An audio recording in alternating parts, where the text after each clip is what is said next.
Why don't we go ahead and start? Wow, that's quick. Welcome. It's wonderful to see both old friends and new friends today at the 2013 Statewide AHEC meeting. You all have done this many times. This is my first time. It's wonderful to see you. And it's, we're delighted that so many of you have come. I'm also excited to get to know more of you over the course of the day. For those of you that don't know, my name is Warren Newton, and I am the North Carolina AHEC Director for precisely 13 weeks at this point.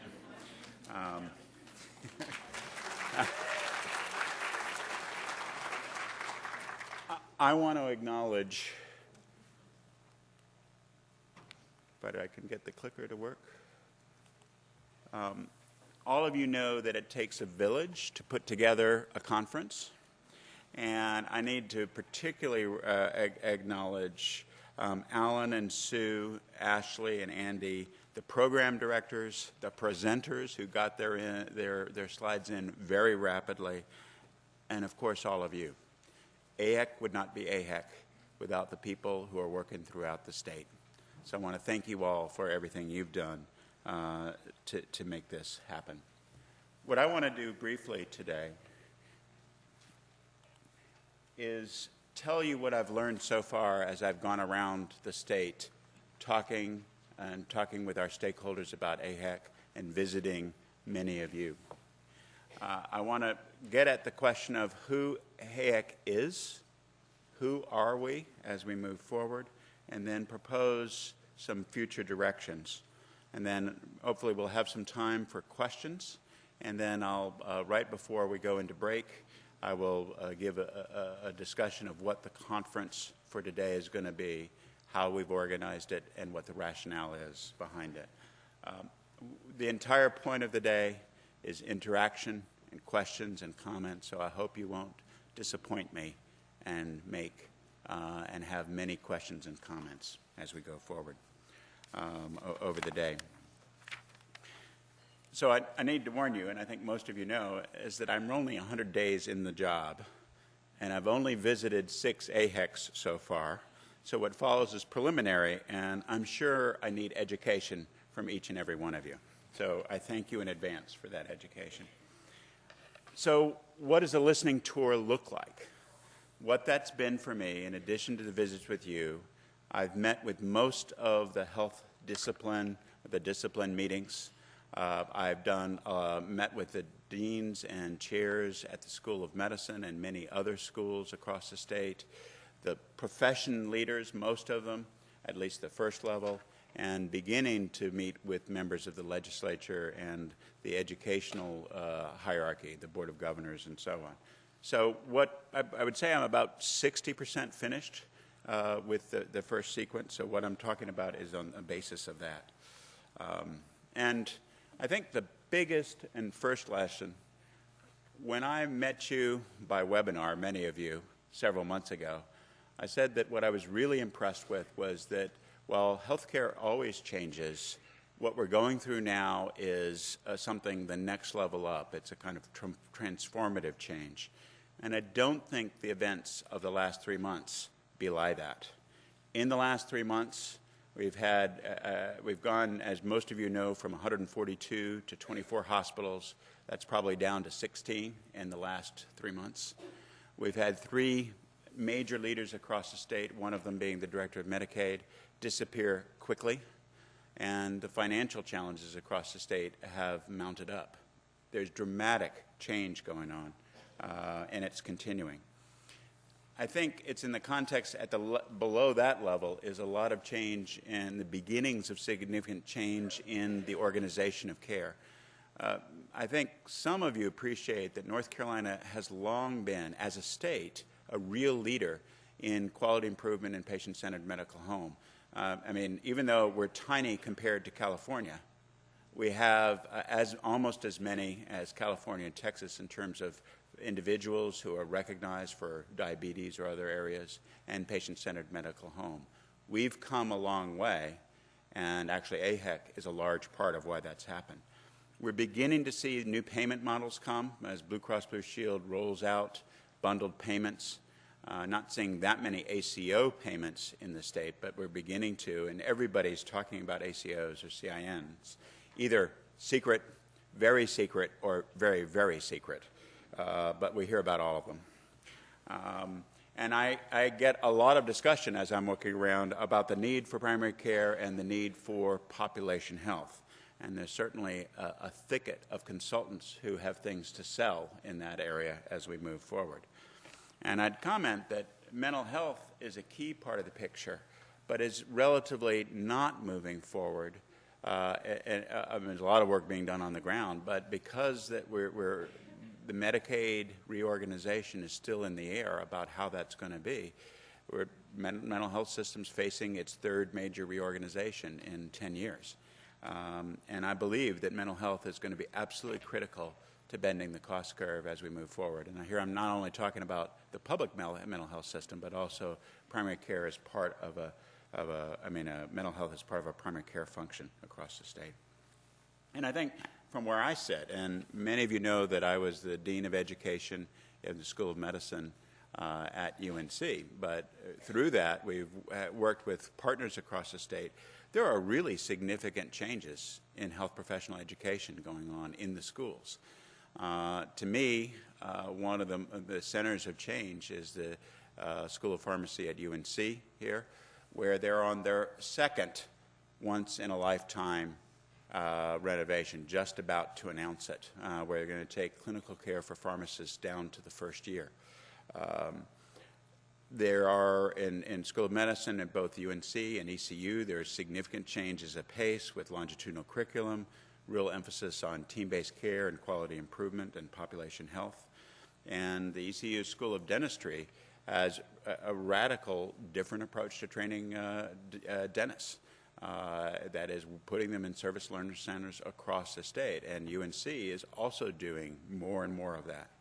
And this fall marks the beginning of many of the DNP programs, which bring a real emphasis on quality and leadership into the training of nurse practitioners. Each of these would constitute a significant change. It's impressive that they're all happening together. So the other question I ask is, tell me what you think of AHEC and how can it help? The thing that I get over and over again is, you guys are really good. I mean, it is impressive. Community after community, person after person, what I get is they're wonderful, they work with us. What is impressive about the regions and the AHECs is they build on needs, they collaborate, they know the people.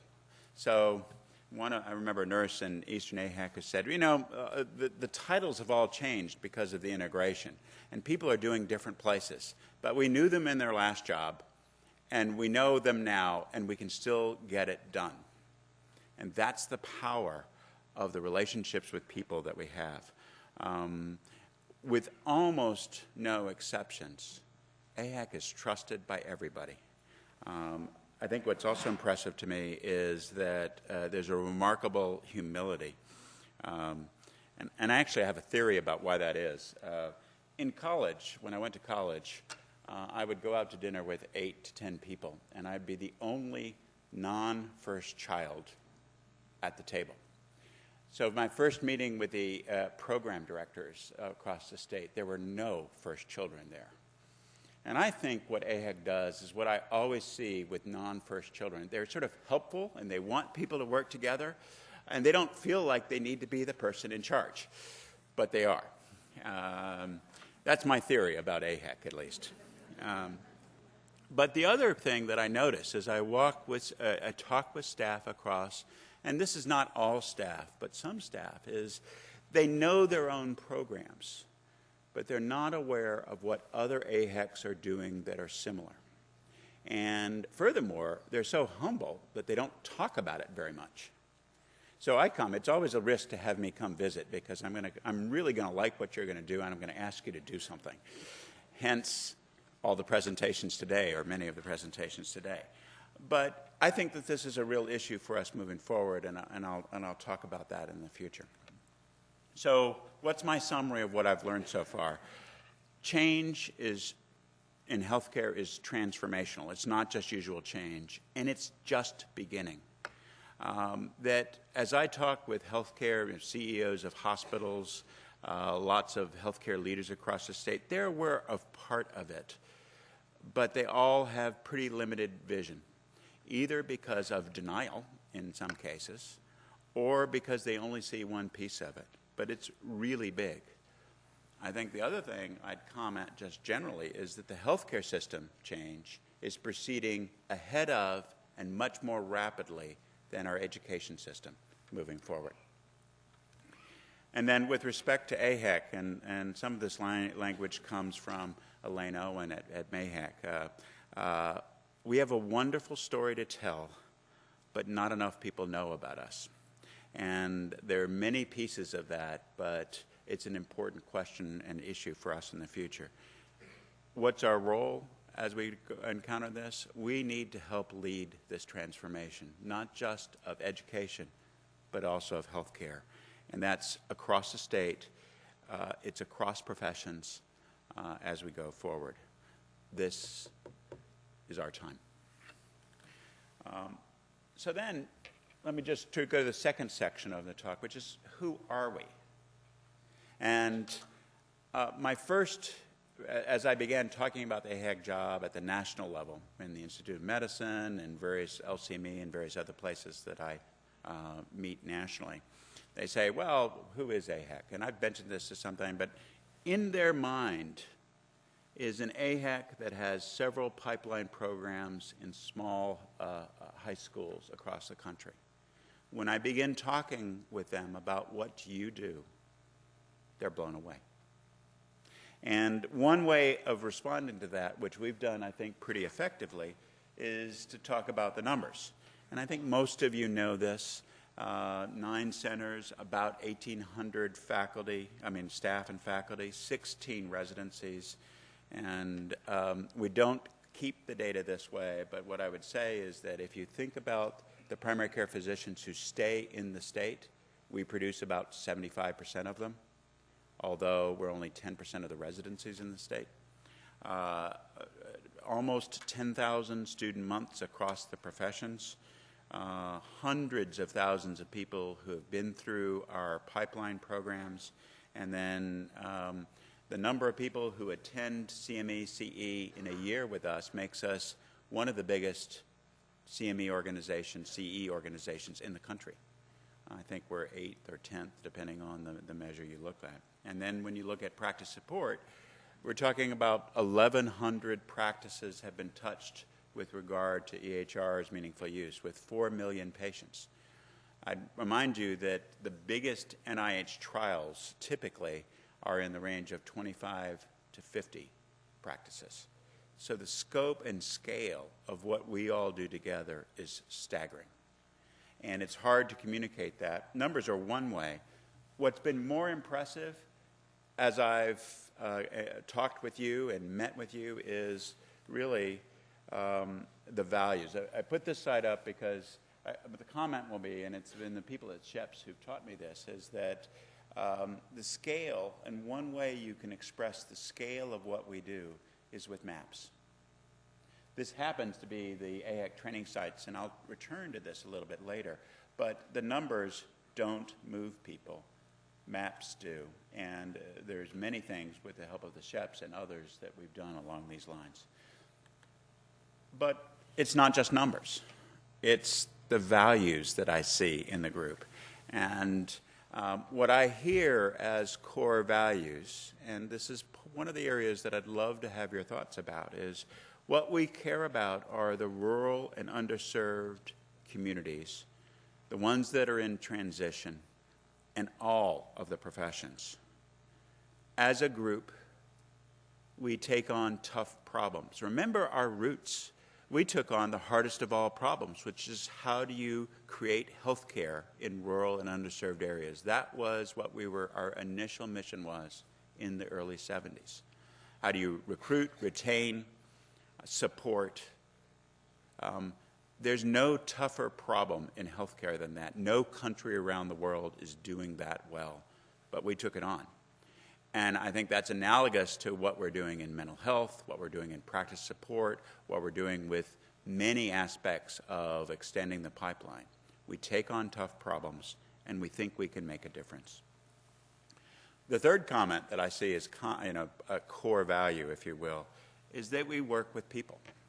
And I made the example of Eastern AHEC, and it was nursing education in that case, but it's about the relationships over time.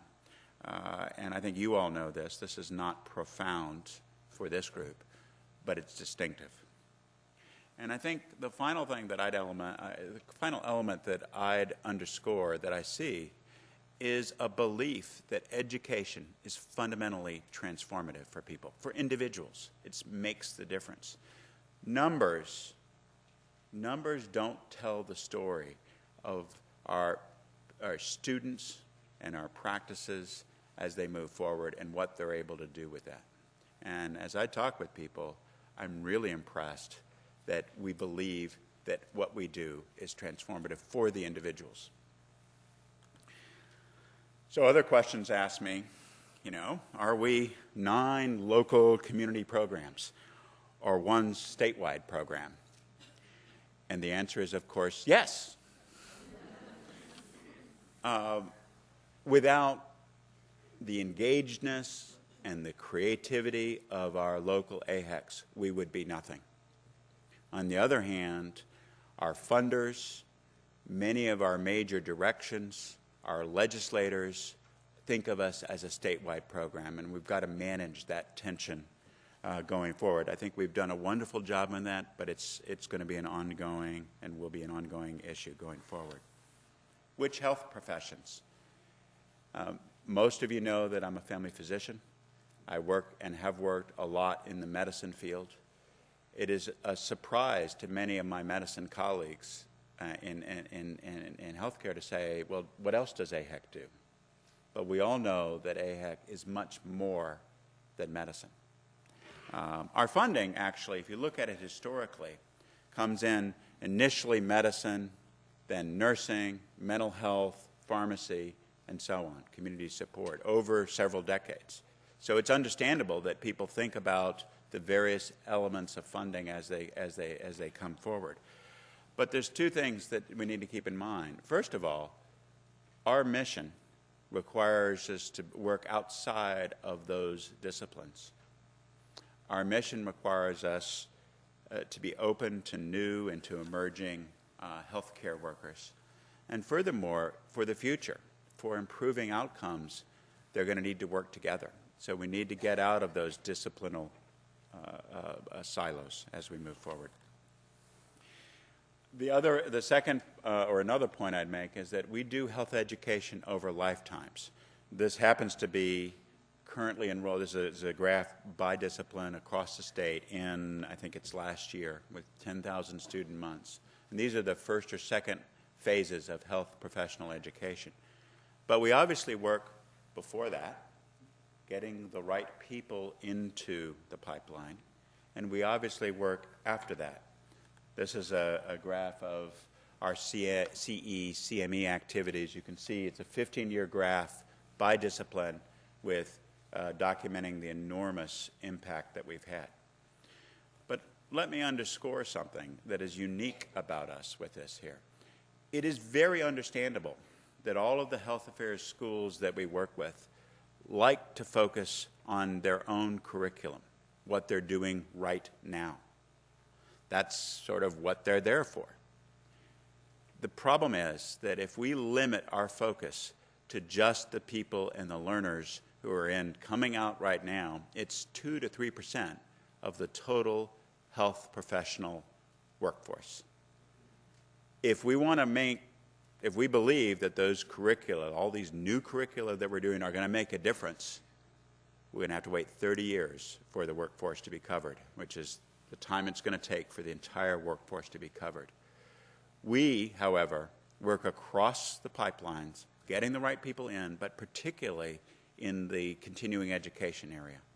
That's what's so important about it. If we're going to change healthcare, we've got to change it predominantly for the people who are current workers, not those that are just starting out. So others said, well, you know, does AHEC really lead?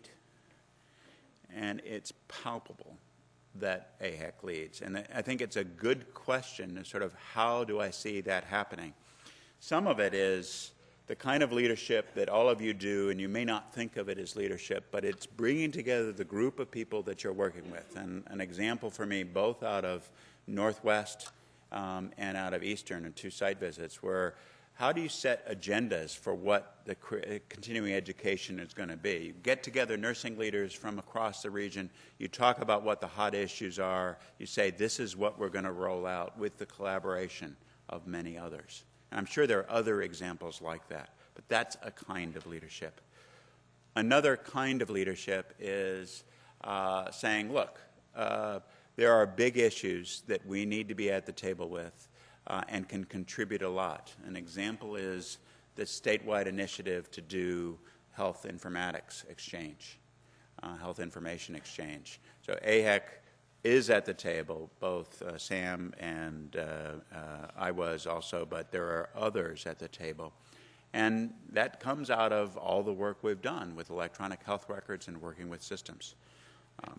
The third area, and I don't think we're aware of this as much as we should be, is learning what works and spreading across settings and professions. We are potentially a social learning network. I think one of the very good examples of that is what the practice support group has done. And in the 8 years that they've been going, they've evolved into a learning network. What's a learning network? Suffice it to say, from where I sit, is that we started the effort of practice transformation and we didn't know how to do it. But we had to learn, and we had to exchange learnings across sites. And what Ann and Sam and others have done over the years is to create an environment in which what one practice learns can be passed on to another practice. That's obviously what we're trying to do and to encourage today in our best practices innovations, to begin to have us talk with each other more, learn from each other. We've got an entire state covered. People are doing very creative things, not only across regions, but across disciplines. How can we learn from each other? And I'm not saying that that isn't happening. It's already happening, but I think it can happen more as we go forward. And the final comment I'll make in this sense is national leadership. This is a diagram that some of you may not recognize. It is, in one diagram, if you will, the strategic plan of our practice support network. What the issue was in our practice support, to take practices with paper charts and sequentially add pieces forward.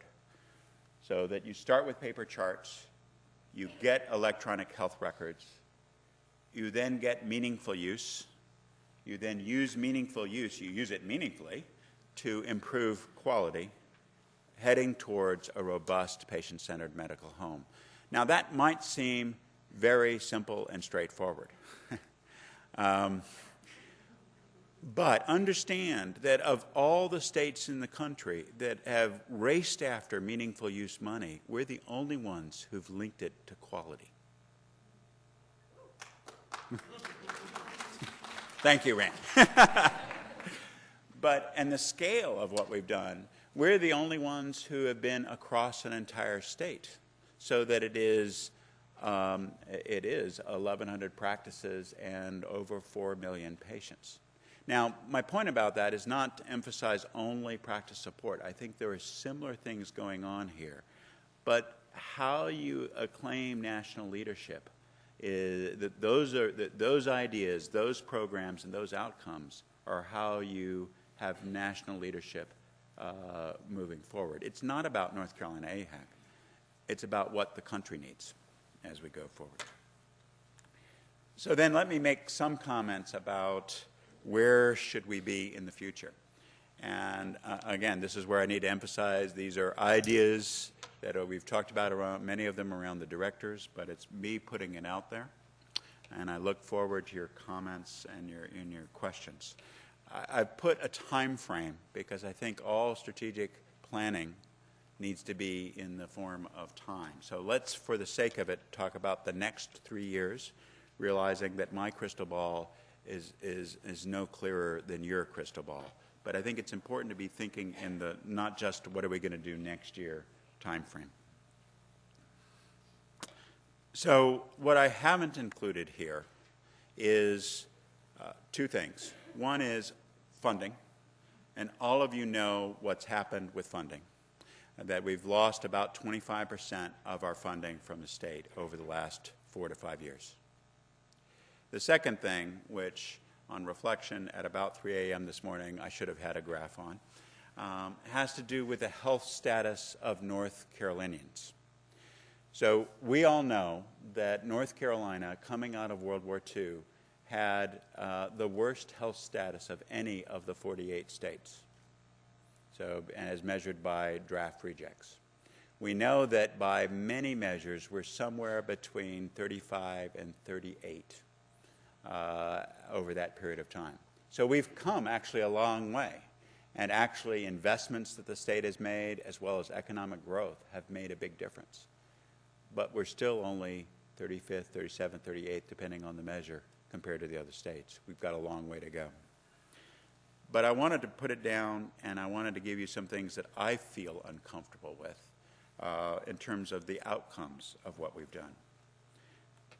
And the first, actually, many of you have seen something like this. This comes out of the team at SHEP's behavior, and this is from a couple of years ago. The data actually don't change hardly at all from year to year. And remember that we were founded to put providers in rural and underserved areas. So a very good question is, do they actually end up there? It's the outcomes question. And what this suggests, this is all medical students, or almost all medical students, from who graduated from the 4 medical schools in North Carolina. How many of them actually are practicing in rural and underserved areas in North Carolina 5 years later, after graduation from medical school? And what you end up with is 10. And this year it's 7 or 12 or whatnot, but it is a very small number. And remember that about 40% of our population is rural. This is a need. This is something we've not accomplished yet. If you ask the question, how well do we keep residents in the state? And again, this is physicians, so there's many other clinicians that we're talking about. But if you just ask the question, again, this is one of the things that we were founded on. It's one of the purposes for the Office of Rural Health and other places. So this compares North Carolina to the other states in terms of the percentage of residents who stay in the state. We are bottom third. Okay? We're below average, despite what it is that we at AHEC do, what other systems do, and so on. Now, that may change as we feel like we need more primary care in this state. I was at MAHEC, and all 10 of their graduates from last year are staying in the state. But this is an issue. Now, those other states are getting smart. What we've been able to do by being good people over a period of time will not be as much of an advantage, and our state needs this in this sort of thing. This is the next issue, which is the future of CMEC. This is the slide I showed before about the total number of attendees by discipline over the years. The dilemma I have is that both how we teach and what we teach and the business model are sick. I think at this point there's something like 37, 38 randomized controlled trials that say that CME doesn't work to change behavior. If it's butts in your seat CME. Now, mind you, I'm not saying that there isn't critical importance. This is a huge part of what we do, and there's many reasons for doing this, and I actually believe that there is significant impact. But the point is, we need to figure out how to teach, and we need to figure out how to keep it available and have a business model that works moving forward. This is critical for the healthcare system. People are not thinking about this issue nationally, because when pharma pulled out, for at least medicine and pharmacy, the business model died. But I don't believe that the American people are going to want to spend the rest of their lives with professionals who never get educated after graduation. And then community-based practitioners. I think we have invested hugely in a statewide network of community-based teaching and experiences. This is the map that shows it. But all of you know that the number of schools has expanded so much that we can't cover all of them anymore. What are we going to do in the future? So I hope what you hear is a deliberately mixed message. I think what we are doing is amazing. We're doing it well. But there's still huge challenges moving forward. And what I'm going to try to do is to give you at least the beginning of a roadmap for how are we going to decide what we're going to do moving forward. I think the first issue is being clear about priorities. If we've got a choice, we want to focus on things that are going to help the people and the health of the people of North Carolina, with particular attention to primary care, to rural and underserved communities, and communities and professionals at risk in this time of transitions. Our special competency is workforce. We work across the continuum of care, we work across professions, and we also work across the lives of our health professionals. And the final part is that we address disparities. A third of the population of North Carolina is underrepresented minorities. We can't improve quality. We can't actually improve patient satisfaction until we get a more representative workforce. And that's an issue not just of quality, but social justice. And I think all of us understand that moving forward. The second big principle is to drive education. One of the Berwick lines I like is that systems are exquisitely designed to create the effect they have, something like that, the outcome they have. So if we want to change the outcomes of care, if we want care in the United States to get even close to the first world average, moving up from 40th in the world up to maybe 20, we need to change all of the inputs, and that's our role. I believe in broad-based outcomes like the triple aim, improving the health of populations, improving patient experience, improving cost effectiveness. And I think the other element here is that all of the health professions are in the midst of this great, productive, yeasty change in how they're going to educate. And we need to help that insofar as it's going to move health education forward. The second, or the last general principle, is that we will be engaged. We are not only going to be reactive, we're going to be proactive moving forward. And that's across professions and organizations. That's with the academic leadership. That's with licensure and accreditation. And that's with the state and the political leadership across the state. We've got wisdom. It's in the room. We can help. So then moving from those big principles to sort of how do you begin to organize this?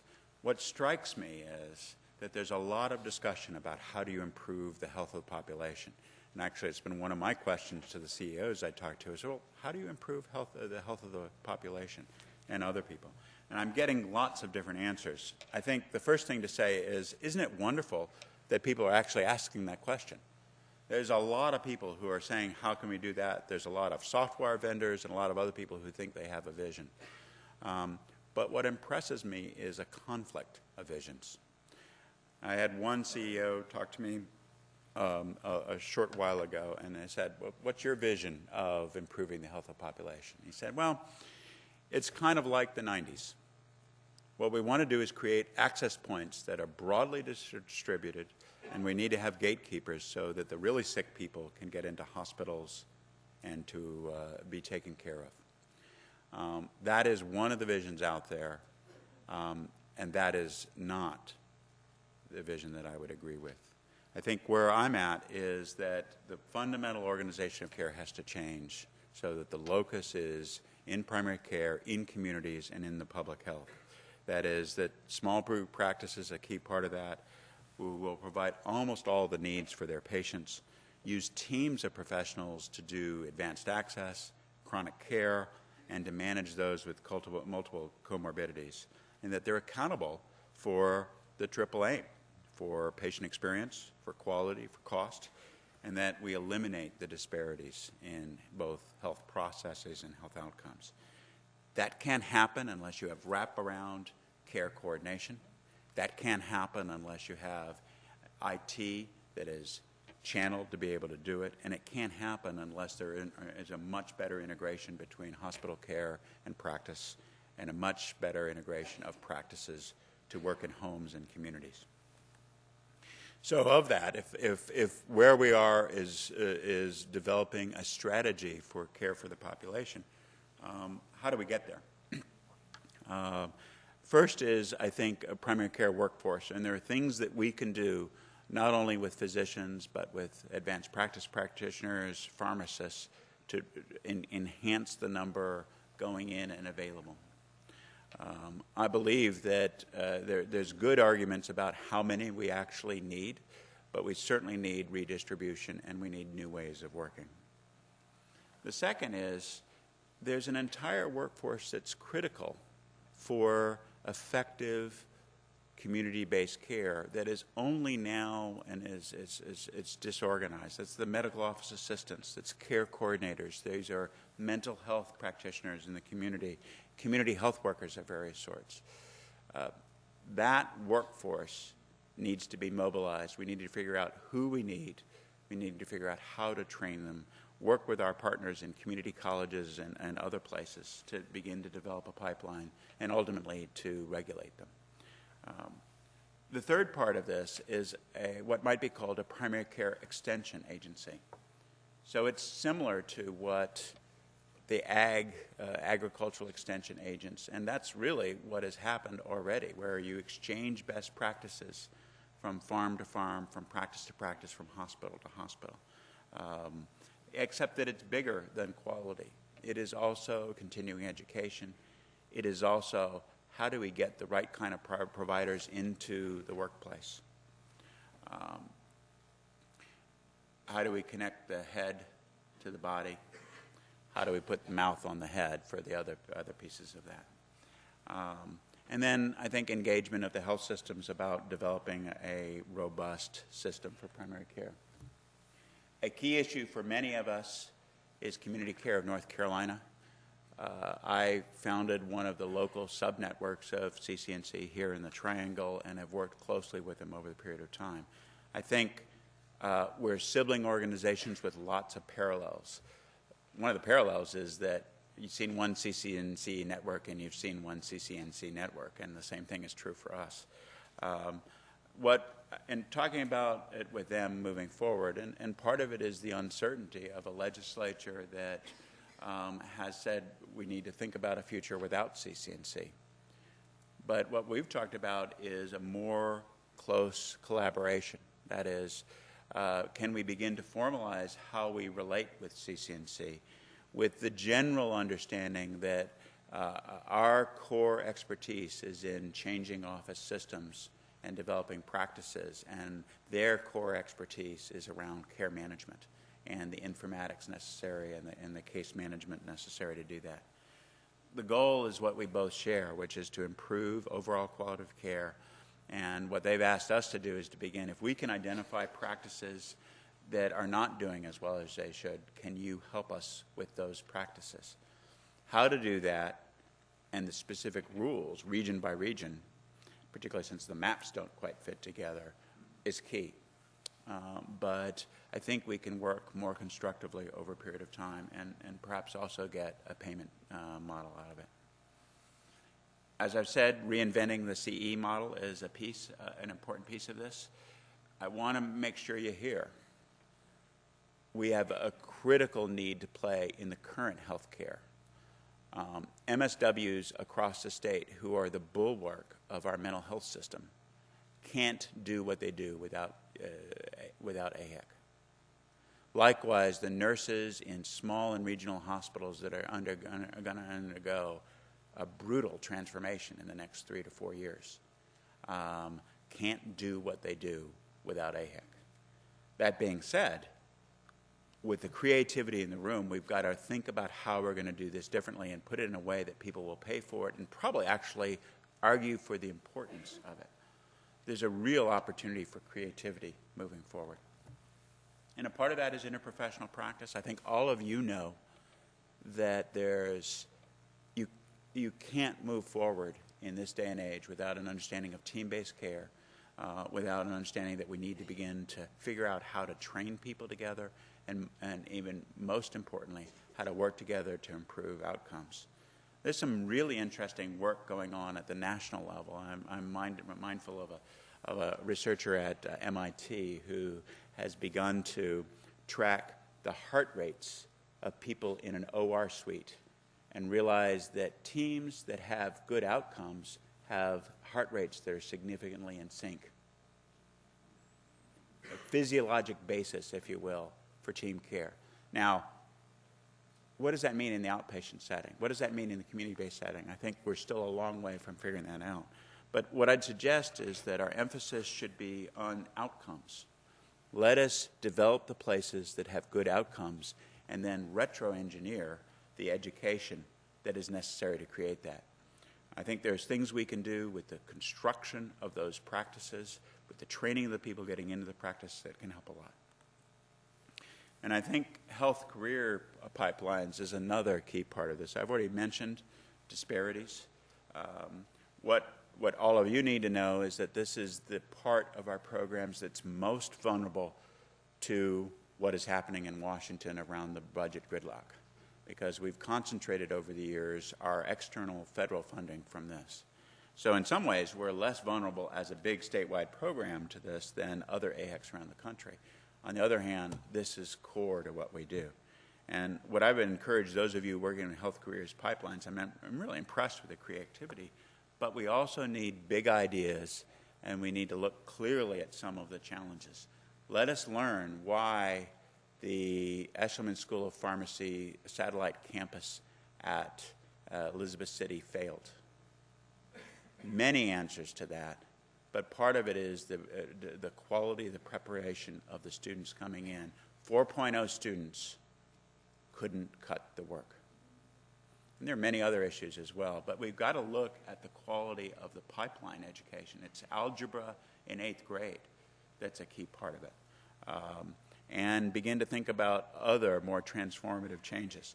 I've had conversations with leadership in the Khan Academy and the Coursera to say, how can we begin to bring some of those free and other resources more broadly around the state? So you're the guys who create the ideas. We need some big ideas here. It's a real challenging area. Then the final thing is, it's not all about programs, but it's to look at us and say, how do we want to change our culture? Please look at the language I've used here. I said adjust. I really, really like the AHEC culture. It is bottom up. It's community driven. People are congenitally helpful. It's really nice being an AHEC as opposed to medical school. And I also like the fact that at the program level, from CE to residencies to everything, people keep on asking, how can we get better? What can we do different? That's really good. But what I would encourage us to do is not a 180-degree shift, but a 15-degree shift, and say, let's emphasize the outcomes of our training programs. Let's keep in mind, it isn't all about counts.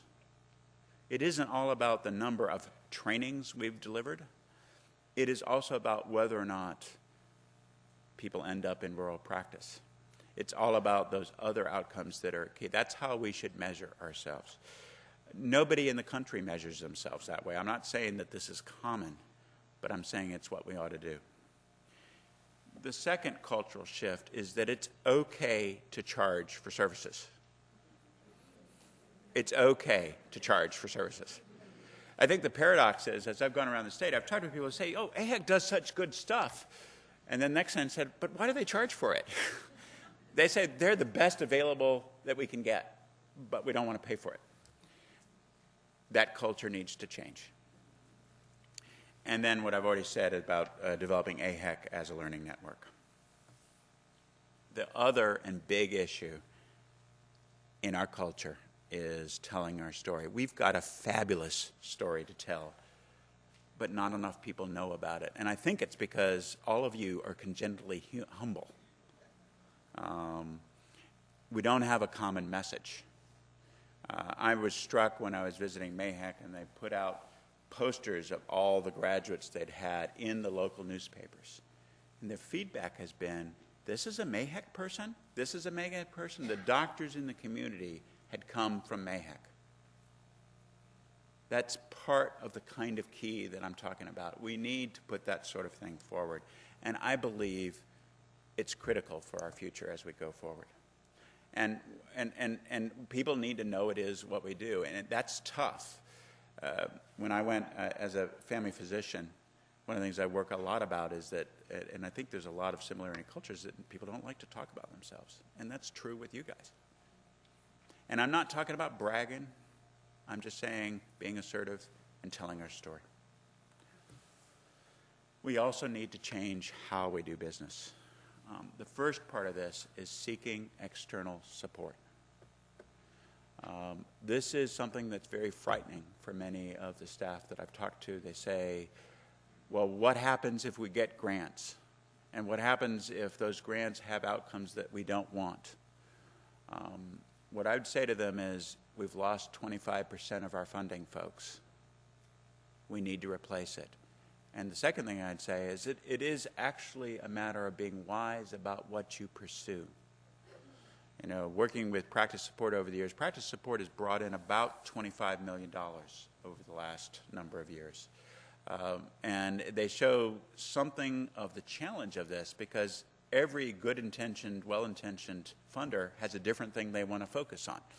So it might be meaningful use, it might be hypertensive, it might be smoking, it might be whatever, and then you've got to sort of develop your program, if you want to get paid, to be able to do that.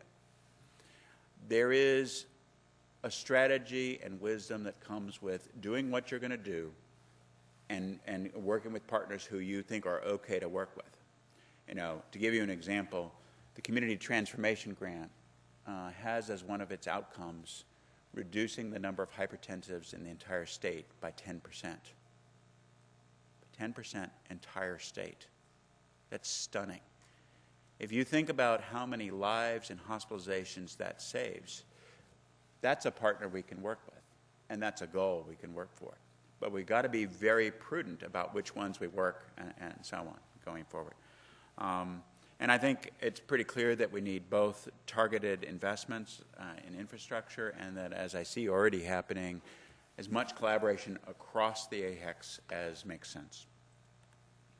And then the final comment is this issue of the national model. We've always been very well known as a distributor for distributed education, very well recognized, I won't use that analogy, like a very large force in the AHEC community. But as I talk with people nationally, we're unevenly known outside of the AHEC community. And this isn't about North Carolina AHEC. It's not about our ego and pride. The issue is that healthcare in this country won't achieve what it's going to achieve unless there are robust AHECs in every state. In the ways that we're talking. I think part of the thinking, insofar as there's policy thinking about it, is you just have these integrated healthcare systems, they're going to be taking care of everything. And I disagree. We need presences that are outside of integrated health systems and work with professions that aren't the traditional medical professions. So we're close to time.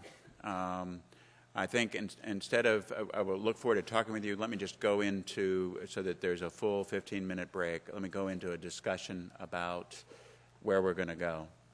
I apologize for going over. When I practiced this, it was about 30 minutes, and something about the room just made me go longer, so I apologize.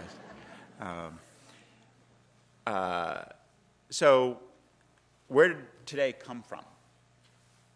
The heart of today was the recognition that many people in the AHECs weren't aware of what was happening in other AHECs, or at least they could be more aware of that, and that they didn't know who was doing that. So the heart of this is trying to exchange information, ideas across regions and across professions.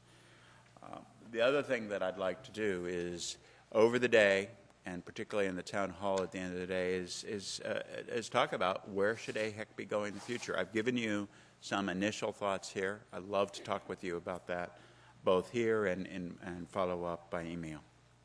And part of that is also deciding what are the messages we're going to send to North Carolina AHEC. So this is the organization of the day.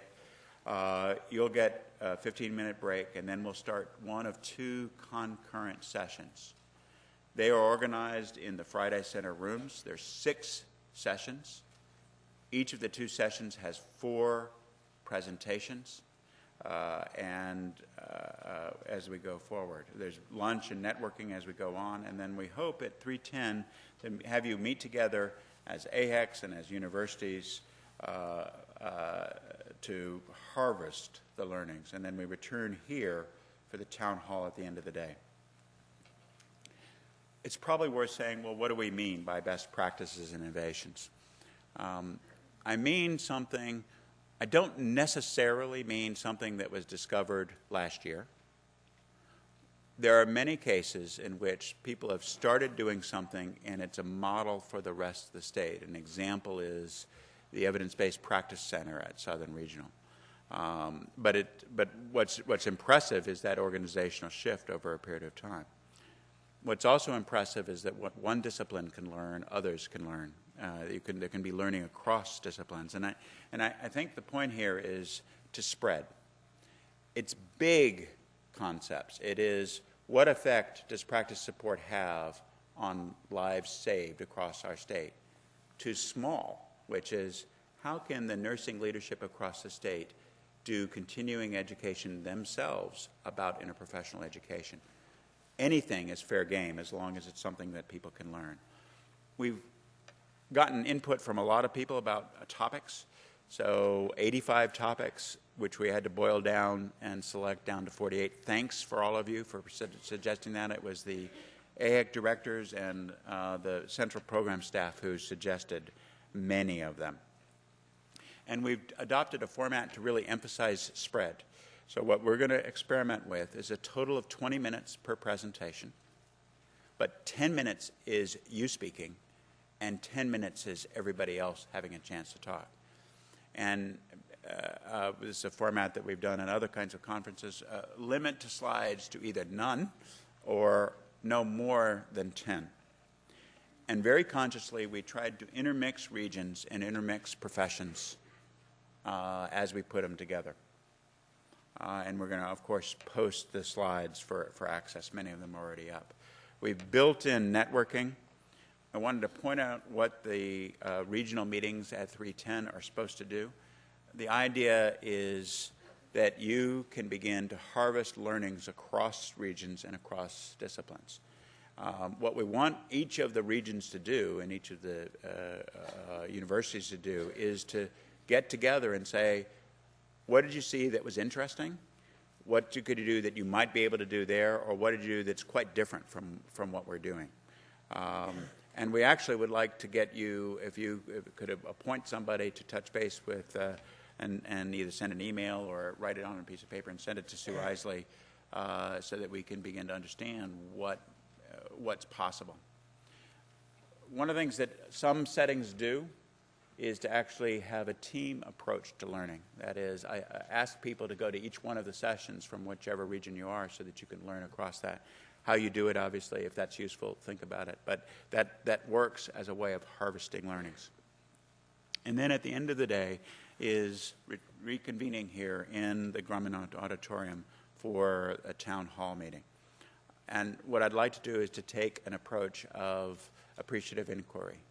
When we as a statewide program are at our best, what are we doing?